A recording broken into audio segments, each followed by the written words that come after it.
Je m'appelle Céline Vallot, j'ai 36 ans et je travaille donc dans l'unité de recherche du CNRS de l'UMR 3244, dynamique de l'information génétique.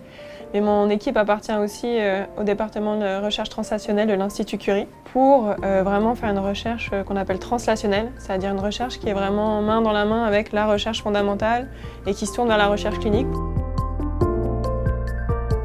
Une des particularités du laboratoire, c'est vraiment cette intégration de compétences de bioinformatique et aussi de biologie moléculaire. C'est vraiment un travail interdisciplinaire qui part du médecin, qui passe par les biologistes du labo, puis après il y a toute la partie in silico qui est faite ici au laboratoire.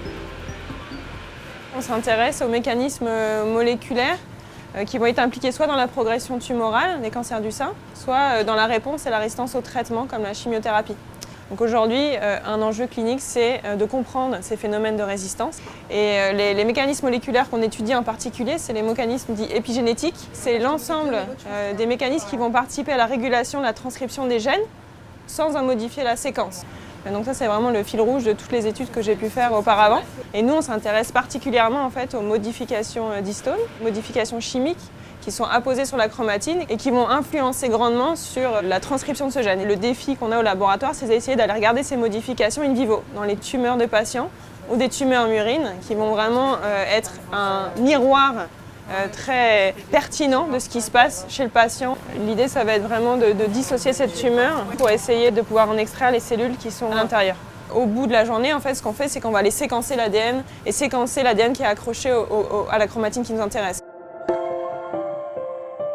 Ici, ce qu'on voit, c'est des données de séquençage qui sont projetées en 2 dimensions. Chaque point représente une cellule d'un échantillon tumoral. Et en fonction de la disposition des points et à quel point les cellules se ressemblent, elles vont se positionner sur ces graphes. Et on va pouvoir identifier des groupes de cellules tumorales en fonction de leurs caractéristiques moléculaires. Et nous, on essaye de trouver à quel point certaines cellules se ressemblent, comment elles se groupent sans a priori. Et là, après, on essaye d'interpréter. Il y a vraiment une grosse étape d'interprétation. C'est comprendre qu'est-ce que ces cellules ont en commun. Et c'est vraiment en décortiquant cette complexité qu'on va pouvoir développer des approches thérapeutiques nouvelles. J'ai une formation assez interdisciplinaire. Je n'ai pas commencé par faire de la biologie. J'ai commencé par faire de la physique et des maths. Je me consacre à l'analyse de données maintenant et à encadrer les gens du laboratoire. J'ai l'impression d'être dans un domaine illimité. On aura toujours à réfléchir à des nouvelles solutions, des nouvelles stratégies à mettre en place.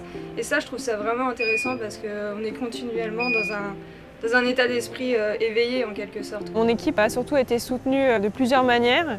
La première, c'est par une ATIP Avenir. Et j'ai également été soutenue par l'Institut Curie à travers son CIRIC, c'est un site intégré de recherche contre le cancer. On bénéficie vraiment d'un écosystème extraordinairement riche. Notre laboratoire n'existerait pas sans ces collaborations et sans cette force qu'on a à l'Institut Curie d'avoir un nombre de plateformes assez incroyable avec des technologies de pointe et d'en tirer le maximum.